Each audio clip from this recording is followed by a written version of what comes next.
A long time ago, on a comics page far, far away.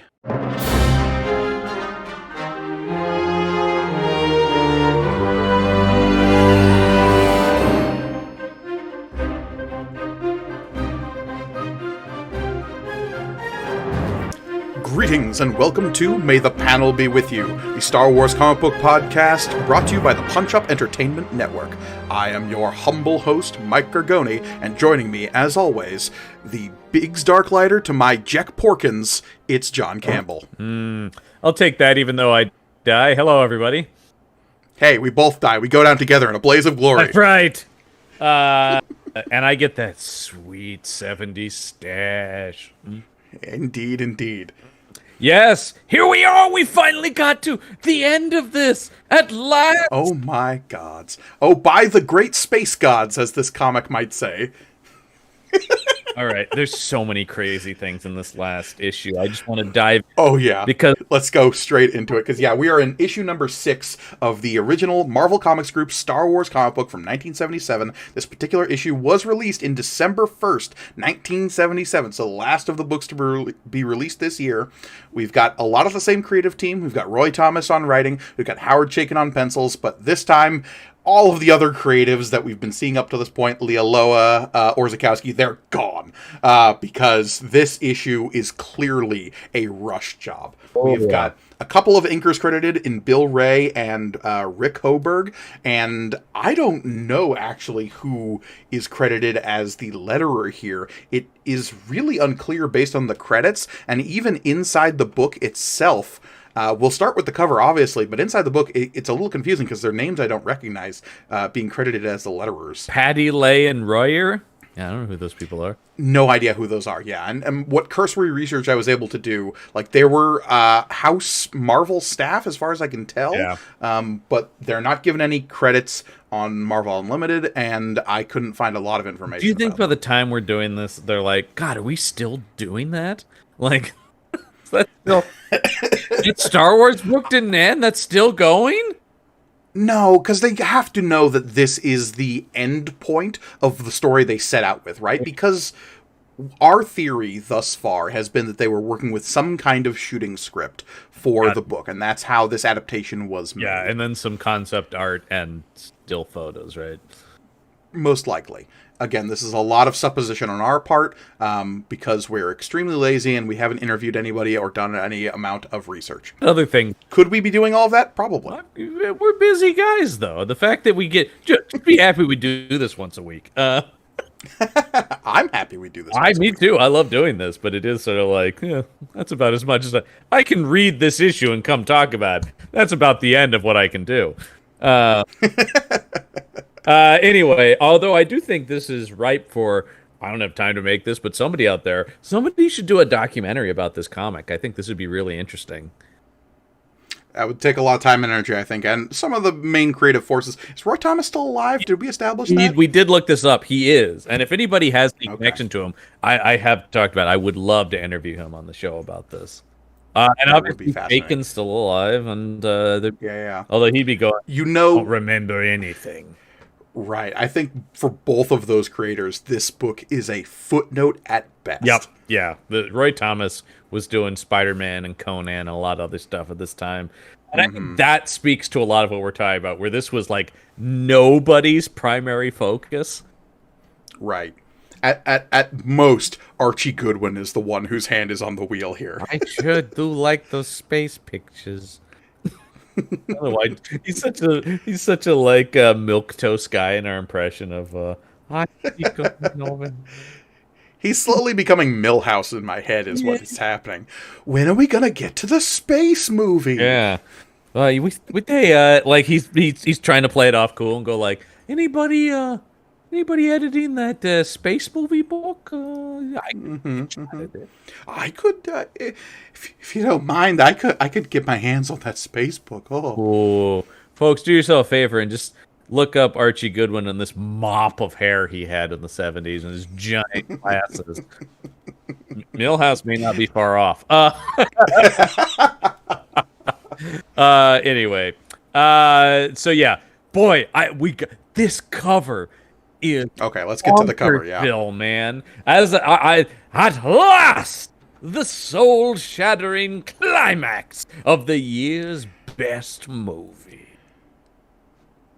Last week we talked a lot about Roy Thomas's masturbatory writing, and the sexual nature of words that are wrapped up in his prose.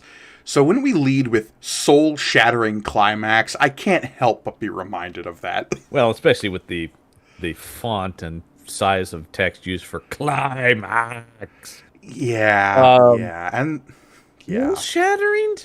Dude, that is really overselling this. Like, soul-shattering implies to me a quasi-religious experience in which you see the face of God. I actually feel like that Empire would have more of a soul-shattering climax, because there's so much is revealed, so many things are left up in the air. Maybe I did see the face of God. You don't know me. But also, this promises something that just straight up doesn't happen in this book, which is a lightsaber duel between Luke Skywalker and Darth Vader. This is just a lot. With Leia as the gasping onlooker in a very, like, oh, woe is me, damsel in distress kind of pose. They always default to her looking like that, and it's such an insult to a great character. Today you die, Luke Skywalker. This is your final battle. Yeah. What? I mean, look, there's a long, proud tradition of comic book covers showing things that have no bearing on what happens between the pages, but this one is just so egregious that it has to be commented on, because if you're reading this book, you've seen Star Wars, probably. Well, I really want to talk to somebody whose first introduction to the story of Star Wars Episode 4 A New Hope was this comic in particular. Because I'm sure there are probably some kids out there who had movie theaters nowhere close to where they lived, and all they could get was the comic books at a drugstore or whatever. That had to be the case. But yeah, see Luke Skywalker battle Darth Vader. Really? No, they don't really battle. There's a chase, kind of. Is Luke even aware that Vader's in the TIE fighter behind him? I don't think he is. I think it's a one, and it's actually Han Solo that defeats Darth Vader in this specific story. Is Han Solo even aware that Darth Vader is in that front TIE fighter? No. I think only Darth Vader is aware of this rivalry happening here. Does he know Luke Skywalker's name? That's actually a big deal in the Marvel comics today, is in the most recent continuity of comics. We have run specifically is about Vader discovering who Luke Skywalker is. He even because all he says is, "Ooh, the Force is strong with this one." Isn't that what he says when he's in the thing? That's in the movie, yeah. Yeah, he just goes in the movie. He's just like, that guy is good.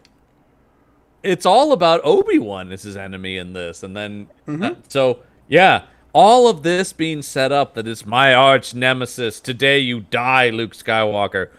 What? Also, can I just say that Vader's legs and everything below the waist with Vader here reminds me so much of the X-Men villain Apocalypse. Definitely. I was also going to say this era of Thor, particularly on the legs, armor scaling, and then I've got to talk about the crotch flap, though. Oh, yeah. There's a big cod piece here that is like a heating pan. Yeah. Some of us. There's a small Arnim Zola television in his groin. Some of us are a little shy about what we're packing downstairs. I.e., nothing, because it burnt off. Look, there's been a long discussion in certain circles of the Star Wars fandom about whether or not Darth Vader has a robot penis. Yeah. I'll tell you this. I don't think he has a human one, so I know what I saw was left of him in Rogue One, and I don't think there's a penis attached to anything. And I think pulling it all back, we got to default to what Stan Lee said in Mallrats is like, look, really? We weren't worried about that sort of thing. Your friend's a nice kid. He's a little hung up on superhero sex organs, but he'll be fine. Anyway. Okay. Going into the So this cover is a complete fantasy, despite this being called the greatest space fantasy film of all time, Star Wars. Yeah. This is a construct of this cover and nothing else. Yeah, this is a kid in his bedroom playing with his action figures, right? Yeah, is what this is. Action figures were, of course, famously not out in December of '77. Right? Yeah. So this is maybe their boxes they got for Christmas. In December of 1977, the first 6 issues of Star Wars was maybe all you were going to get if you wanted Star Wars merch. I do recommend. I mentioned there's no documentary about these comics, but there's a great documentary called Plastic Galaxy about the entire history of the Star Wars toys. That is excellent.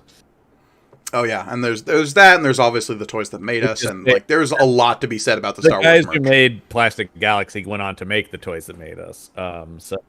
Anyway.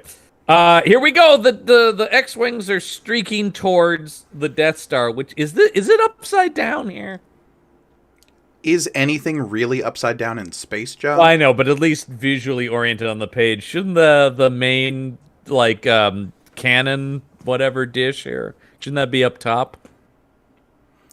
It depends on which way it's facing. I mean, all through Rogue One, we see it oriented like this. We're used to seeing it with the dish oriented up towards what we're seeing visually. And that's usually how it is. You're right, in Rogue One it does that, but here, whatever. Anyway, there's lots of... Again, the rules aren't written yet. We don't have decades of iconic images of the Death Star hanging in the sky with the dish pointing up and to the left as of this point. This is true. But it is asking a very important question, which is this the final chapter? No, it is not. 30 minutes. That's how long the main Rebel base has before the Death Star. Gigantic battle station of the Galactic Empire will be in position to destroy it. Now, like angry mosquitoes, the Rebel fighters streak upward from their hidden hangars on the fourth moon of Yavin to attack a technological terror. Wow. Yeah. And look, technological terror is a line used in the film by the Imperial Admiralty. I believe Vader himself says your technological terror. Yeah, there is something like that. I do remember that. Yada. I do love that, and then I love this line. And somewhere, Luke Skywalker is among them. We don't know where though. Yeah, we kind of thanked Roy Thomas for his restraint at the recap at the beginning of the last issue. And then he's immediately gone back and gone, but by the way, I can still write in this first page. And then I love this idea that when we go to the next page, we need to see each pilot in a different color of cockpit for some reason. Yeah. I do want to point out, again, the creative credits here. We have Patty, the colorist, and Leigh and Royer as letterers. No idea who those are. Yeah, I don't know. But I do love the credit of embellishers for the inkers. Yeah, that is kind of nice. That makes it a little bit more fun. But yeah, in the next page we have our full. At the top of the page we have 5 different panels with 5 different pilots, and they're about to form Voltron. Because they're all different colors. We've got a blue, a green, a yellow, an orange, and a red. And they're all listing out their call signs, which in this comic, as with the original shooting script, I believe, they are Blue Squadron as opposed to Red Squadron, which they will eventually be. And then it's just, it's not enough to show the X-Wing wings coming apart. He's got to go, like narrow seeds, the double wings on the X-Wing fighters suddenly split apart. The ships have now become deadly X-shaped darts. They're just like, good Lord. I do like the pretty solid recreation of that scene of the X-Wings moving and their wings splitting apart as their S-foils lock into attack position. That's what I'm saying, though, is Chaykin's got it, man. Cool it. Yeah, and I honestly do think the colors are a lot better in this issue than all the previous issues we've seen before. Good work. Even the Power Ranger thing we're doing at the top of the page here is cool and dynamic. Great stuff, Patty. Whoever you are. So they're flying in. lots of lots of descriptions of them flying, and we do get Luke in his cockpit at the bottom of the page here as Blue 5 here, as opposed to Red 5. Red 5. And he's standing by. Yes, I used to have the X-Wing toy with the buttons that would make him say things. You know, you could push the buttons. It would go, Red 5, standing by.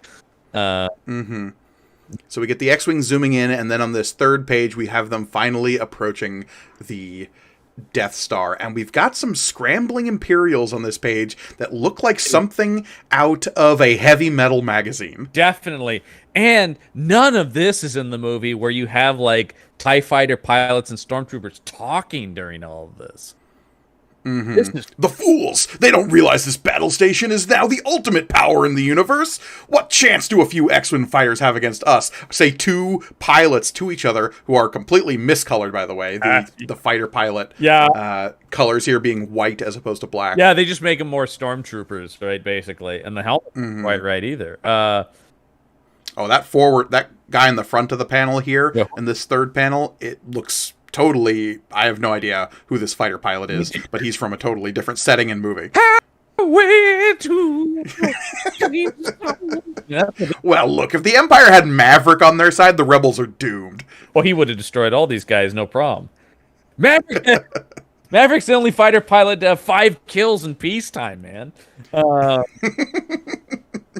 But yeah, we get some more Imperial officers chattering at each other in this fourth panel down here. And yeah, they do look like something out of, like, I don't know, Judge Dredd or something. They have that look. I was going to say, the way they're all going around, also, the dialogue and stuff really feels like Cobra soldiers in a G.I. Joe comic. Like that. Like, those Joes don't stand a chance. And they're mad is what they are. Why aren't they simply defending themselves on Yavin's fourth moon as we expected?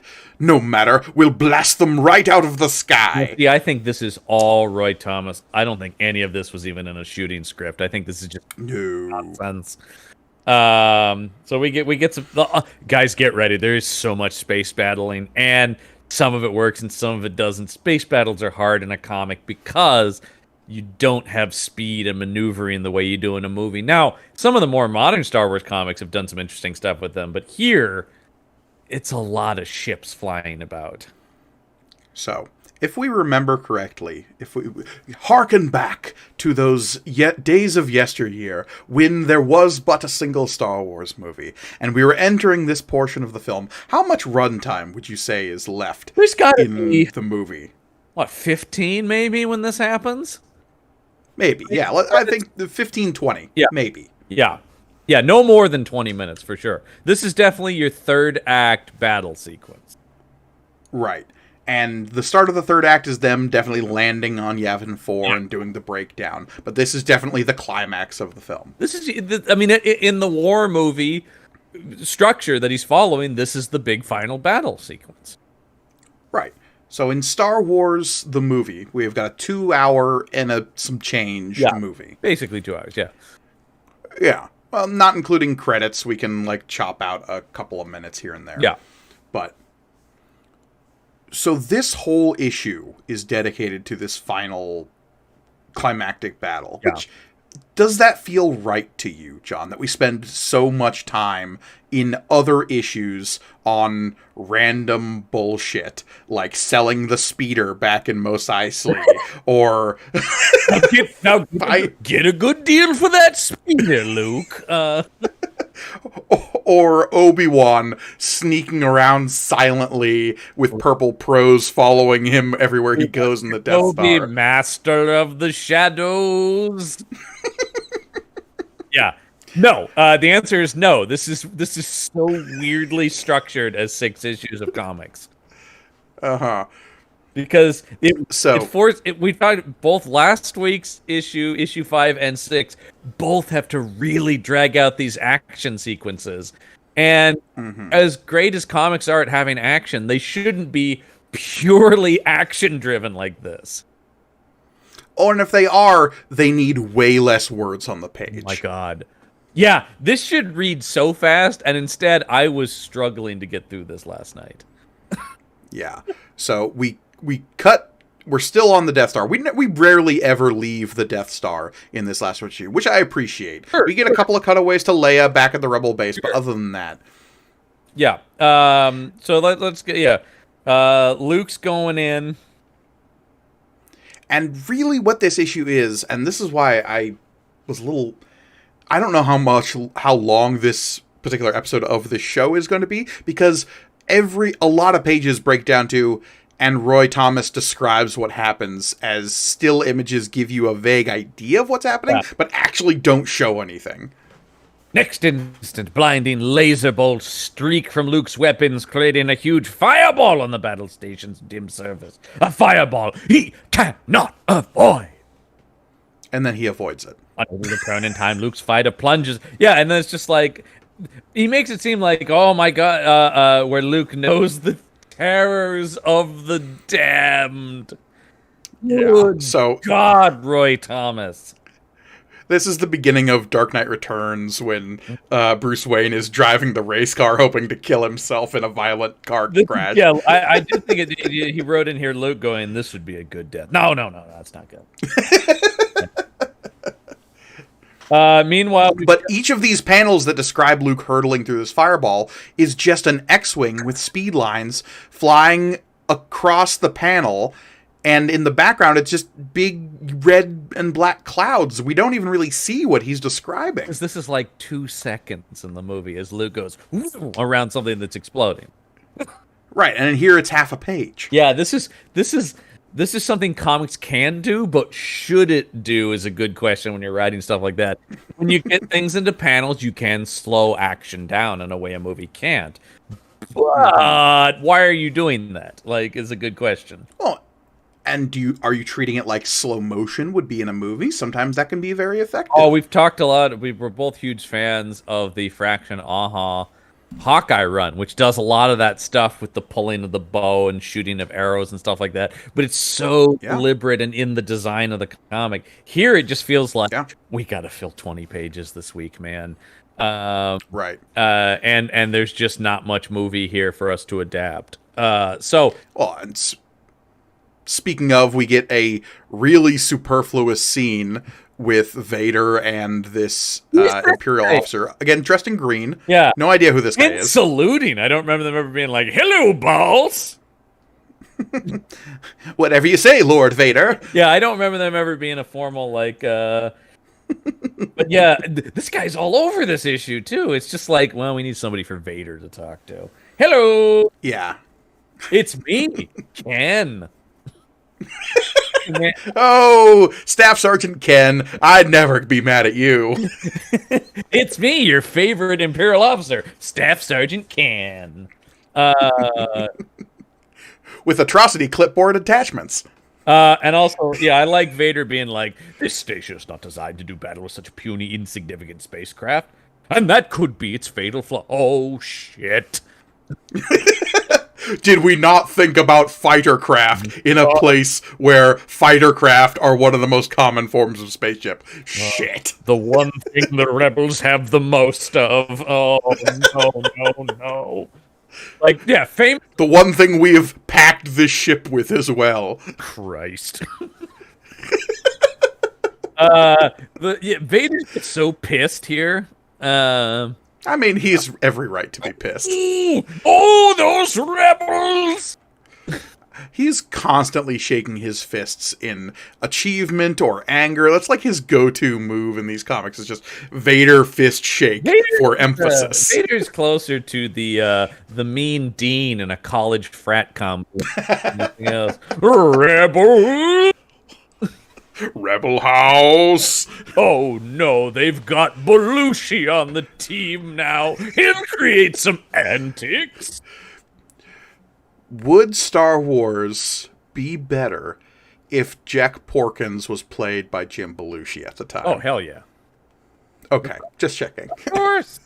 Although if it was never mentioned, and it never gets brought up again, but it's just like, in this one sequence, in this... where this fighter pilot dies, it just happens to be Jim Belushi. That needs a little Belushi. It needs a little portly Chicago guy going, I don't know about that there. They came from behind. Well, Carrie Fisher in Blues Brothers. I'm saying, like there's a connection Yeah, there. yeah. I mean, she that was her crowd that she was hanging out with, that SNL crowd. So it's not possible. It's So, very possible. speaking of Vader emphasizing with hands, Yeah. this next page starts with just a froom in the background as Vader saying, "Another hit. The rebels are good. Too good to take any chances with. Prepare my own personal ship." Where I believe in the movie, he's just like, "You two with me. I'll take them myself." Yeah. Well, that's a lot simpler. Yeah. Once again, you just see everything pared down by you get to the movie. Okay, I was waiting for this. I remember there being really weird wording and dialogue, and it's this. I'll deal myself with any who dare come too close. Who has ever spoken like that? I'll deal myself with any who dare come too close. God, deal myself with any who dare come too close. Let's have a little bit of that where it's like, myself is in the wrong place. It should be like, I'll deal with anyone who comes too close, myself. Should be like, it's a badly written sentence. It's correct. Really, but I just was reading it last night. I read it 4 or 5 times going, it's so weird, man. I know it's meant to be read, but comic book writers, still go ahead and read that dialogue out loud when you're writing it. What are the odds that's copy and paste from whatever shooting script they have, and that's a Lucas original? Well, that does speak to George Lucas' famous inability to write human speech. Because you're right. That, I mean, especially when we get to the prequels, there's shit like that in those movies where you're like, huh? People don't talk like that. Yeah, where you're going like, I understand what you're trying to say. Why would anyone say it like that? Unless you're a green Muppet, it makes no sense. Yeah. All I know is I hate sand. Well, it's coarse and it gets everywhere. Yeah, the worst. Anyway, so back out here, more X-Wings and too much Roy Thomas. Once again going, and Luke recalling his earlier wisecrack. Oh, he chuckles to himself and his classic wisecrack. Well, he reflects that it really is like hunting womp rats back home in the crumbling canyons of Tatooine.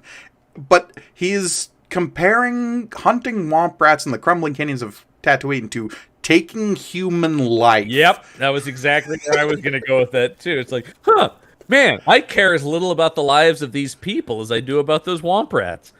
I guess my sociopathic tendencies will really help the rebellion. I mean, look, Saw Gerrera might have a thing or two to say about that. So I'm not saying there are some legit sociopaths in the rebellion. Because, there definitely are. And there is a certain... well, and that's the other thing, too. I think now that we've expanded it to, like... man, even Han Solo's got nothing on the cold-bloodedness of Cassian Andor, man. Those dudes who murdered.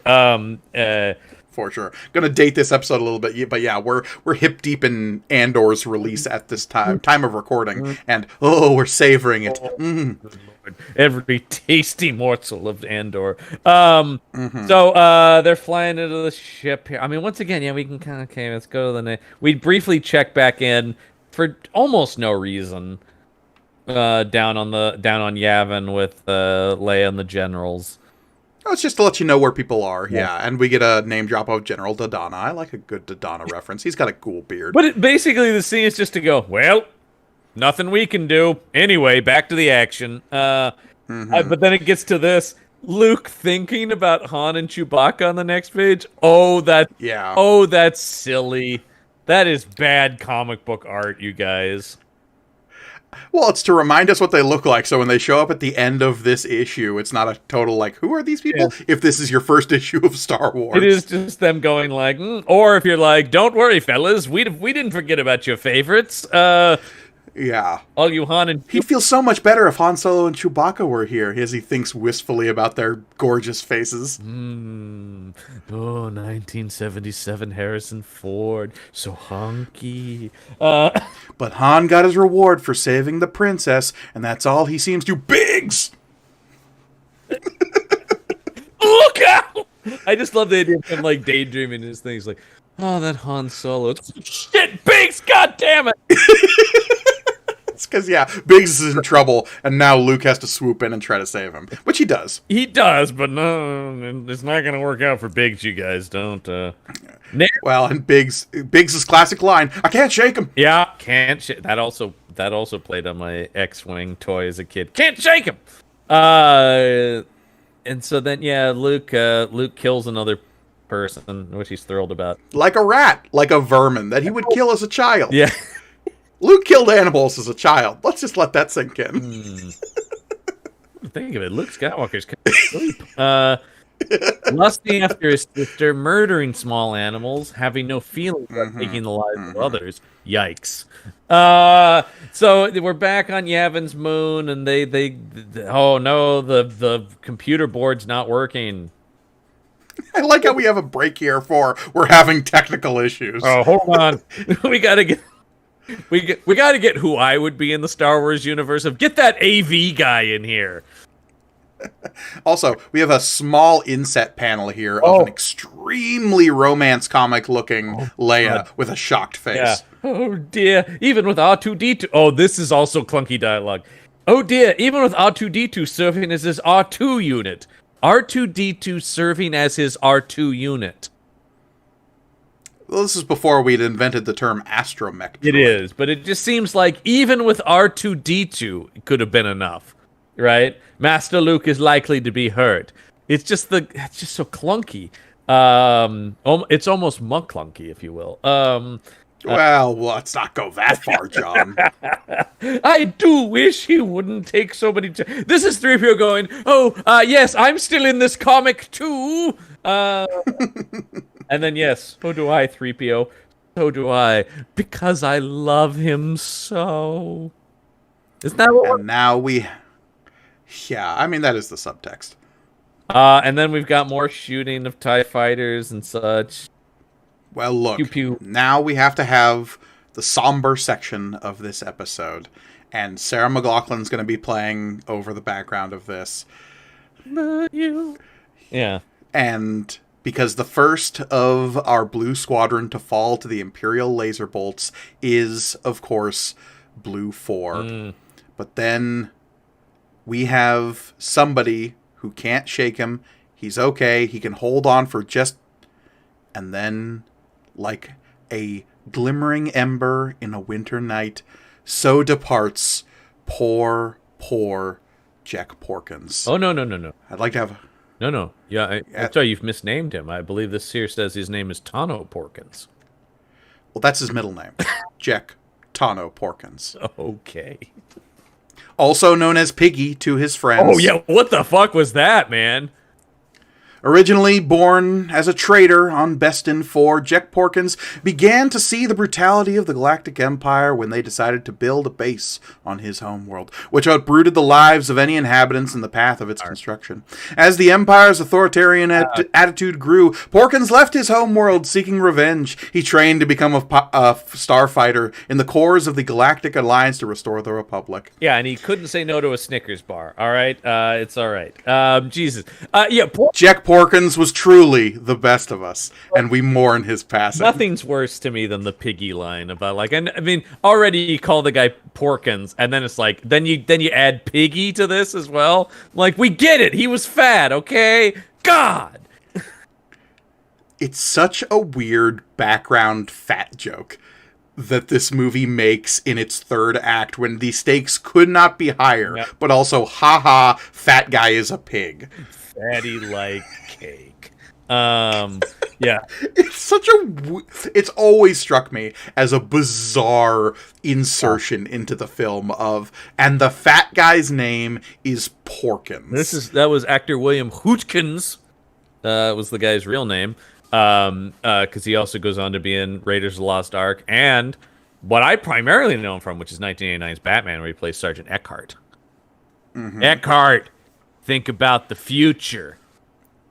And the fact that we get a last panel break on this page to focus on Biggs Darklighter being like wistfully thinking of his good friend Piggy. Piggy, you will be avenged.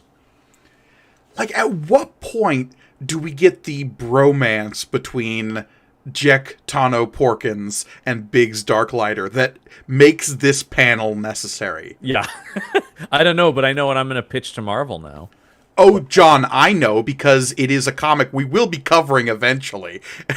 And it is Stolen Valor, the short story in the Age of Rebellion specials that came out a few years ago. Oh, I probably read that, but just forgot about it, because I definitely read There is a short story that focuses on the relationship between Jek Porkins and Big Starklighter. They go on vacation together. I forgot about that. I definitely read that comic. Oh, wow. All right, we got to move on here. By the way... Oh, I know. Let's go to this next panel. Is this an inset of... What is this, Blue Leader? This is Blue Leader, 100%. Yeah. It's looking a little Nazi, that Rebel logo to me. Yeah, we actually haven't seen the Rebel logo in any of these comics. I don't know if it was an established thing yet. I don't... At least not when these comics were being drawn. I mean, now it's so iconic, and it's on everything. Right. I've got a shirt and a hat and so much stuff with it, right? Yeah. Also, and all the derivations of it, like it being the shape of like a rising phoenix or a bird. Like, there's all many different like casts to it now. But we get so many fatooms and spuees here. I love a good spui. Also, on that last page, actually, is the only name check, I believe, in this sequence, and I don't think we ever formally see him, of my favorite X-Wing pilot, Wedge Antilles. Oh, we'll get to Wedge Antilles. When we talk about the Rogue Squadron comics, Wedge is going to be our central character. But Wedge, to me, is always the quiet hero of the original trilogy, because he's in all 3 movies, and he makes it through all the battles, and you're just like, I never gets the credit, but he ruled. And he is there at the celebration at the end. He does get a moment in Jedi where it's like, yeah, and you were here too, Wedge. Great. And lest we forget, there is a moment where he shows up in Rise of Skywalker, but less said about that movie, the better. Also, it was one of those where I was like, hey, that's it. Okay, great. Yeah. I don't like that whole movie. Was like, you remember that thing? Anyway, how about this? Is one of my. I also love, once again, him not knowing fully what the deal with Darth Vader is on this last panel. So he's just like, Darth Vader's eyes doubtless narrow. Oh God, that's also so terribly written. Probably. He's probably narrowing his eyes behind that mask, but we can't tell. Well, what I like is he's like, we don't... Because the other thing you got to keep in mind is, we don't really know what Vader's deal is at this point. And there even was debate, I feel like, in documents I've heard from Lucasfilm about, like is there a guy under there? Is he a robot? So I love this idea of Roy Thomas, even not sure, just goes, well, if he were to have eyes, which he might, they probably would imaginably be narrowing if they can. Like, there is certain things where they don't have certain information, and it's kind of fun to see them tiptoe around it, where it's like, we can't actually confirm things, so... Right. So, because this is the bit where Vader takes out Blue Leader / Red Leader. Yep. And so the only people who are left to be able to do the trench run are Luke and Wedge. And Biggs. Which they say here, which I and Biggs, but I'm already like preemptively omitting Biggs because he is not long for this world. I just love the way this happens. He goes, now there is just himself, and Wedge, and Biggs. Yeah, on this next page. Yeah. So yeah, which we do. We get a scene of Wedge here, with Wedge being the most generic white guy you've ever seen. Yeah, they don't know what Dennis Haskins looks like. Of course, famously uncle of Ewan McGregor. There's a long tradition of Star Wars in that family. Yeah. My favorite story is, of course, what is it? Ewan McGregor's brother, who went on to join the RAF and whose fighter pilot call sign was OB2. Yeah. That whole family, man, they're nerds. Well, let's go to the next page, and we're deep inside the Death Star. Yeah, we get we're in our trench run, and they obviously kind of know what the trench run's going to look like because we get a pretty decent recreation of it here. Yeah, they must have had some of this kind of stuff, or at this point, I mean, by the time you get into this, They've seen the movie. I have no doubt in my mind. We keep saying that, and yet there are bits and pieces here that make it seem like they haven't. The trench run, I can't imagine they have like stills of that or something. That's all post-production special effects stuff. So they have a good idea of this trench run. They at least got screened that sequence or something. I don't know. Anyway, but once again, so much. Is this Staff Sergeant Ken coming up to Governor Tarkin? It's gotta be. Who else could it be? Hello, Staff Sergeant Ken here. Governor Tarkin, I've checked with all the coordinates as you ordered, and I find that there is a danger, however small. Shall I have your personal craft stand by for a possible evacuation? I just love the idea of this, like, generic guy on the Death Star. How you doing? Ken here. This is an interesting... Is this in the movie where they... I don't think this is in the movie, is it? I like... What, where they offer Tarkin a chance to retreat? Yeah. Yeah, he has that. He actually even has that line. It's like, what, in our hour of victory? I think not. All right, that is... yeah, I've seen the movie a lot, but I can't remember. We do get another blast from Luke Skywalker. You know, he was always saying that kind of stuff. Blast! If R2 can't put me back in touch with Computer Central back on Yavin 4, I'll have to aim the proton torpedoes manually, and that's not as accurate as this. Feelings, Luke. I actually hate this. Me too. Moment here. Me too. Because it actively takes away from Luke's decision to not use his targeting computer in the movie. Right? In this, where in the movie, he turns it off, which is such a... Once again, the arc of Luke Skywalker to becoming a Jedi is, I don't know, some might say the entire spine of the original trilogy. And this is kind of a key moment in that, is him choosing the Force over technology, which is key to everything about this character. But once again, you've got to love him going, Ben? Ben Kenobi? Of those Tatooine Kenobis? Is that really you? And then I was like, I don't know. It probably wasn't, though. It's like, oh, for the love of God. Speaking of bad writing, it is a young old voice which sounds in his ears. A familiar voice. Well, that's Ben. You know, Ben Kenobi. A voice once calm, confident, contented, and reassuring. A voice he has listened to intently on the deserts of Tatooine and elsewhere. Hey, Thomas, pick a descriptor, all right? Calm, confident, contented, and reassuring. Good Lord! Throw a thesaurus at this thing, man. Yeah, well, look. It's fun to write words that sound the same. Isn't it just? So anyway, and then I love him going like, maybe he somehow merged with the Force and became one with the thing. Maybe that's how it's like, oh, this man, it's just too much. Yeah, it removes all of the mysticism from the whole being touched by the spirit of Kenobi in this scene. Like, we lose so much impact at every angle of this scene. Not least of which is the fact that Luke saying that Darth Vader is behind them. Yeah. All right, so let's go. We're in the trench here. Whatever, Biggs is gonna get killed. Oh yeah, Biggs gets killed real hard here in this next page. I also love the once again the teeth gritty on the Wedge and I can't drop back to cover you this time. The teeth gritting and the then don't is how I have to read that based on the expression. Yeah. Concentrate on hitting that exhaust port and blowing that station to Kingdom Come. That's the only thing that I'm... Kaboom. And of course his famous last word of Yeah, he does have a... eyes with just a haunting scree. Well, it's one of... I do like that the yah is cut short, but the scree is left to drop to the bottom of the panel. Yeah. We lost Biggs! Not Biggs, my childhood chum. Yeah. He'll always be the best friend I've got. Oh, and this is classic 70s comic book narrator just twisting the knife into their main character. Luke said to Biggs, a short eternity ago. I like that, actually. That's a cool little turn of phrase of just like, it hasn't been that long, but also it feels like forever because Luke has come so far. It's a little much for me. You'll always be the best friend I've got.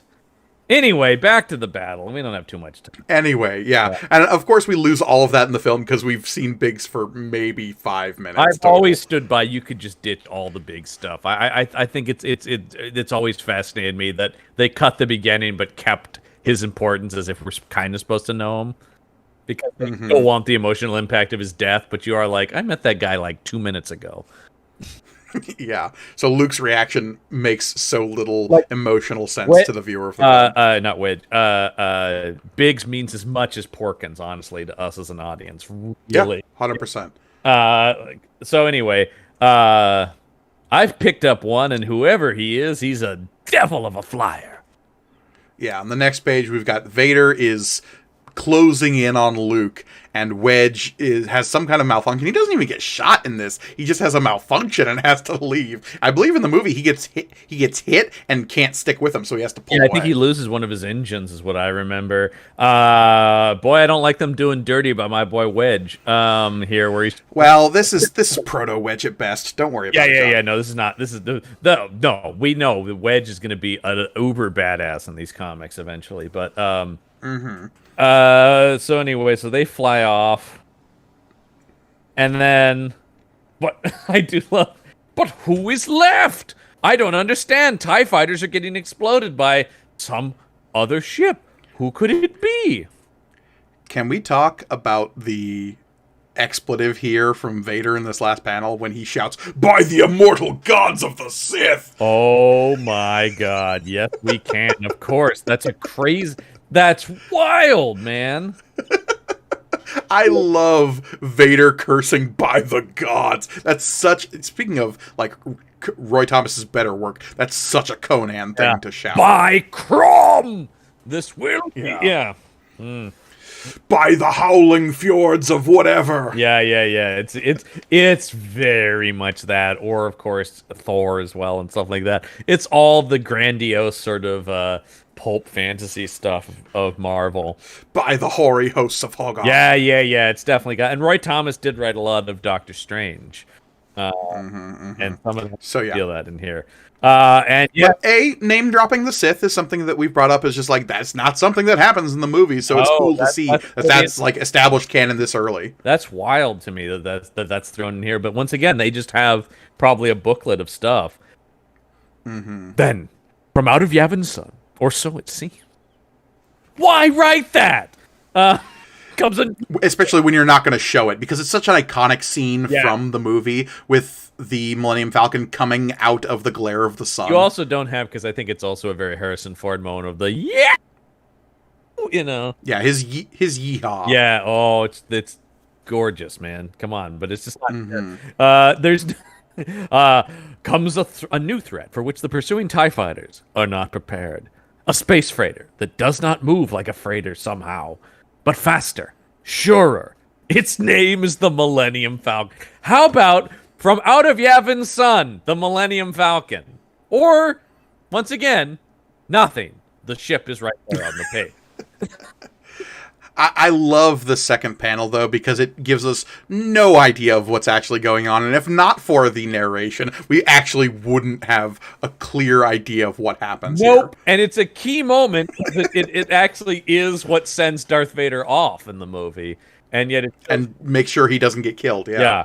Right, yeah, it's classic. It's classic. I mean, I love Vader's end in New Hope because it's such a Ming the Merciless movie serial. Like, until next time, heroes. It's great.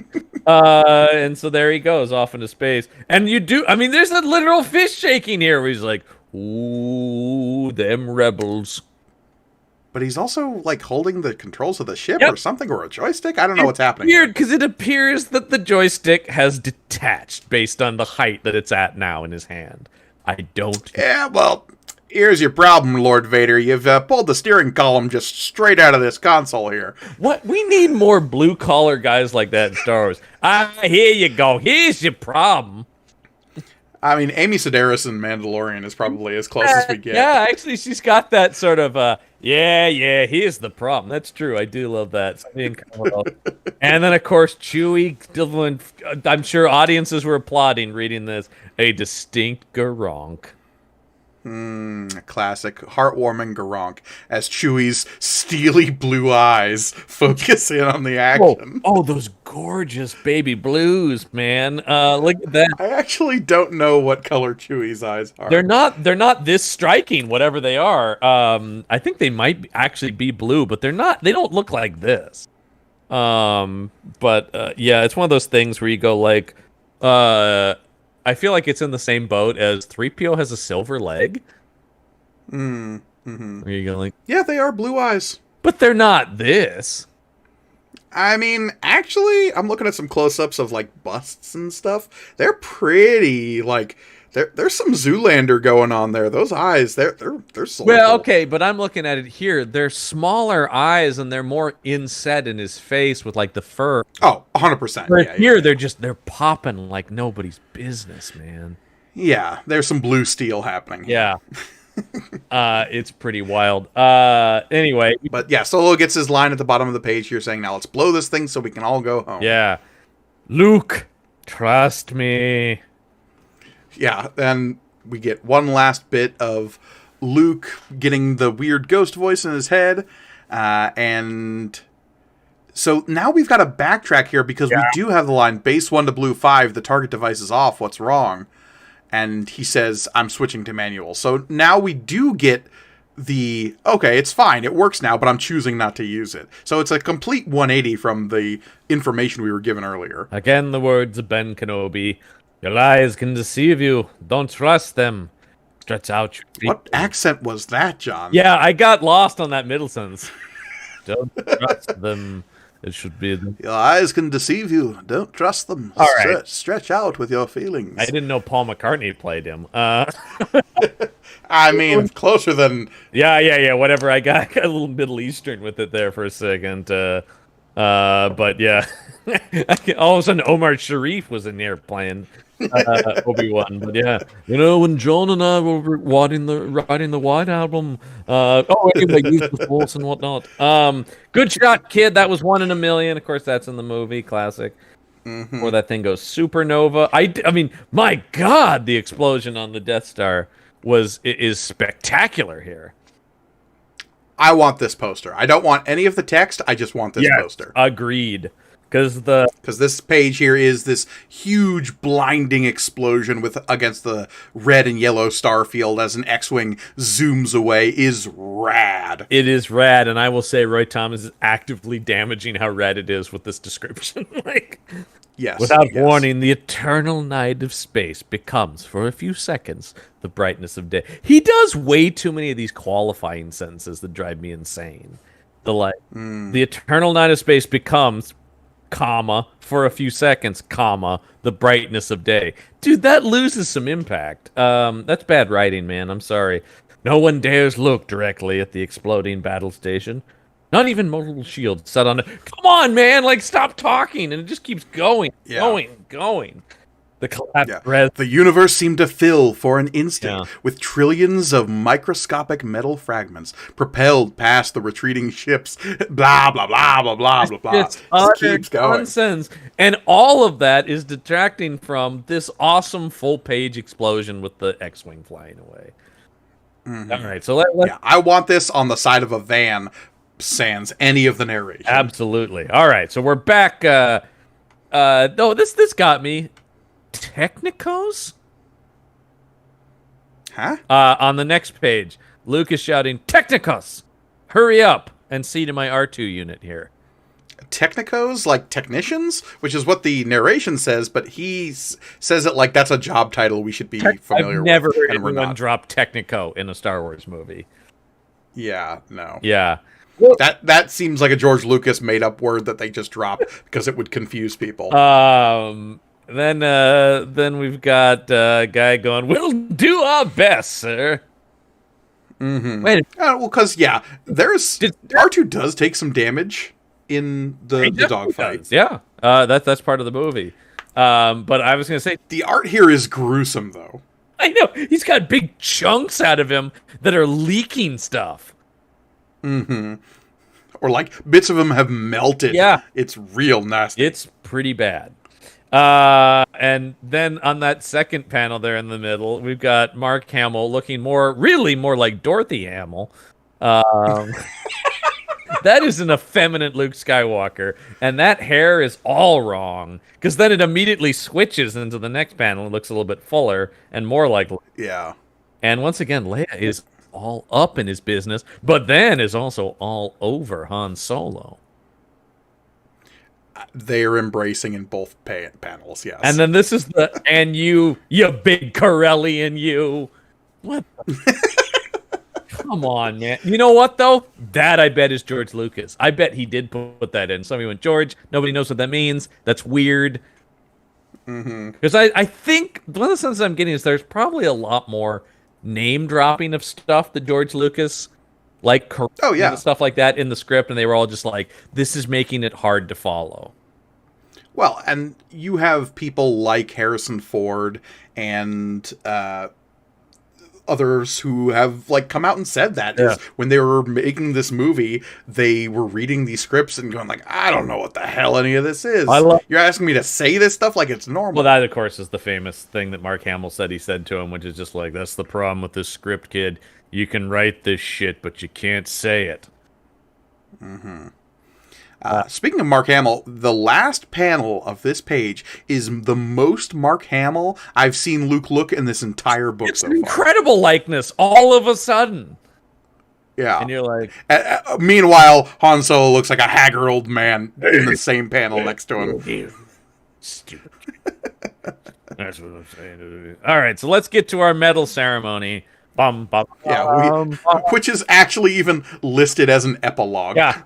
In the vast and ancient chamber, the banners of many worlds flutter. Come on, here we go. At the far end of an aisle, stands a. He loves to do at the far end of an open aisle stands a vision white.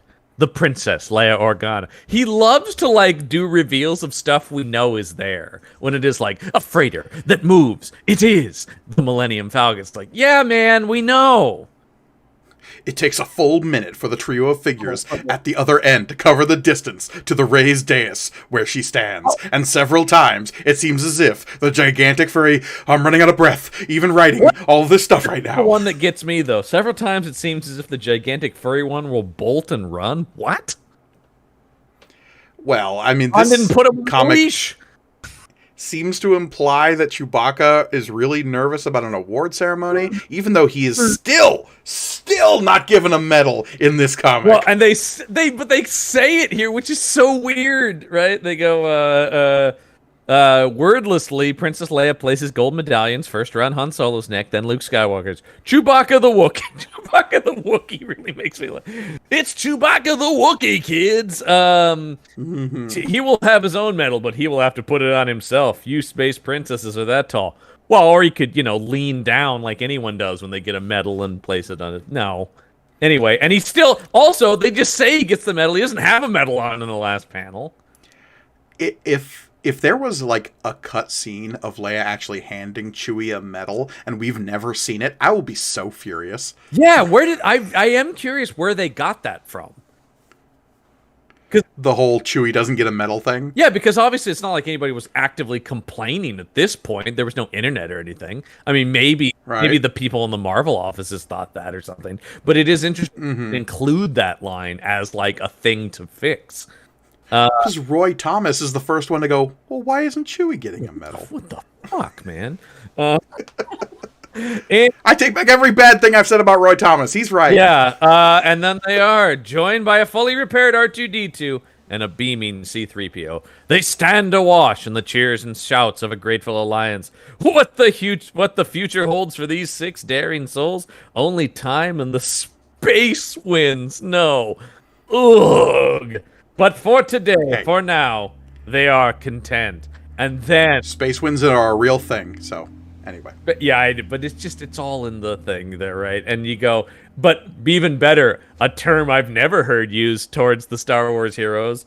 Next issue, a new adventure of the Space Warrior, or the Star Warriors. These are the Star Wars, therefore they are the Star Warriors. That is total Saturday morning logic, and it tracks to me. It's total Marvel comics. Like if they could, they would have called the rest of the book the Star Warriors. Meet your newest space team, the Star Warriors. Absolutely. And before we leave the last page, I do want to really focus on the extreme unibrow of Han Solo in that second to last panel there. Talk about it. It looks like his hand is on his gun. Like he might have to pull. Well, yeah, in case he needs to draw on Leia. I don't like the way she's looking at me. Chewie, back off. Yeah. Chewie, be ready for anything. And Chewie's like, hey man, I'm already ready to bolt. Look, matte paintings of lots of people make Chewie extremely nervous, so he needs to get out of here at a moment's notice. Telling you, Han, those people aren't real. They're just 2D photos. This is all weird. This is too weird for me, man. I do love that fact about the final medal sequence in Star Wars, is that none of those people were real. Oh, yeah, no. And it actually... Or some of them were, but the vast majority were a matte painting. Yeah, and it's still the same thing we do today. We just do it with computers, but yes. So anyway, there you go. Oh, God, we finally got to the end of the movie. I am so excited to know where these Star Warriors will go next. So, interesting little bit of note here in the end is the look of Luke.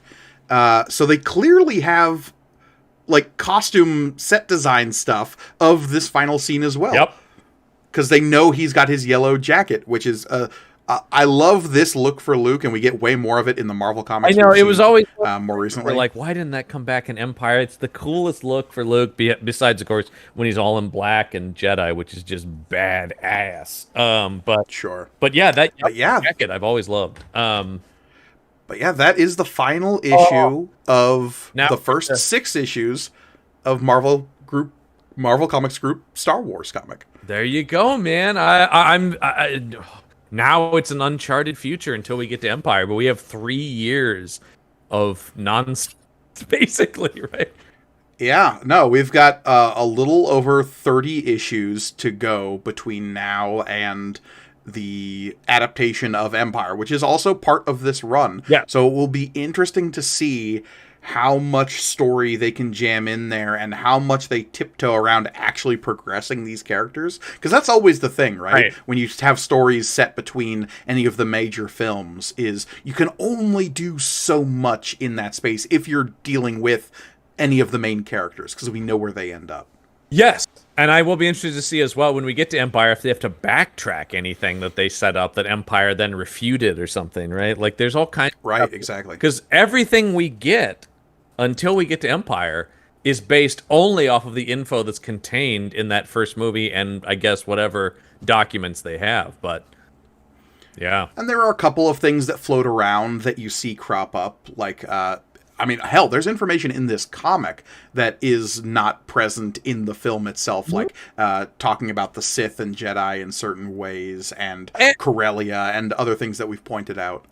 And of course, we will get stuff like Splinter of the Mind's Eye and stuff like that, and I don't know how much bearing that's going to have on anything, but there's a couple of loose things. I wonder if Life Day will be mentioned, if that holiday special will have any connection. Ooh, boy. I mean, I don't know. There's so little to go off of during this time that I'm just curious to see what finds its way in there. But yeah, I'm excited. I will say, John, we are a mere 2 issues away from the introduction of everybody's favorite green giant rabbit. Yeah! So strap in for that. Jackson! We're so excited for Jackson. He's such a stupid character. he to me, he's the mascot of this comic book Star Wars. So yeah, no, it's true. I love it, man. All right, well, I can't wait to start that adventure. So yeah, absolutely. So join us next time. Obviously, thank you so much for listening. If you want to support everything we're doing here at May the Panel Be With You and everything else we do on the Punch Up Entertainment Network, you can do that by reviewing this podcast wherever you listen to podcasts, or hitting subscribe and all of those things on YouTube as well. Toggle that dongle down below, and make sure you're maybe even leaving comments. Comments are nice. This is the call to action that I'm doing right now. This is. That's what they... And of course, on the Punch Up Entertainment Network, on this YouTube page, and wherever you find podcasts, you can find all of our other shows, including Panel Up, where John and I talk about pop culture stuff, Material Components, where I run a game of Dungeons and Dragons with my friends, and Action Shelf, where John Campbell and Michael Listman talk about really bad action movies on a regular basis. And of course, Campbell and Jones Meet the Monsters, where Brendan Jones and I follow through the history of the classic movie Monsters. So lots of cool stuff there. And of course, you can go get exclusive content over on our Podbean patron page, which is patron.podbean.com/punchup. Absolutely. And of course, as always, thank you so much for listening. And as always, may the panels be with you.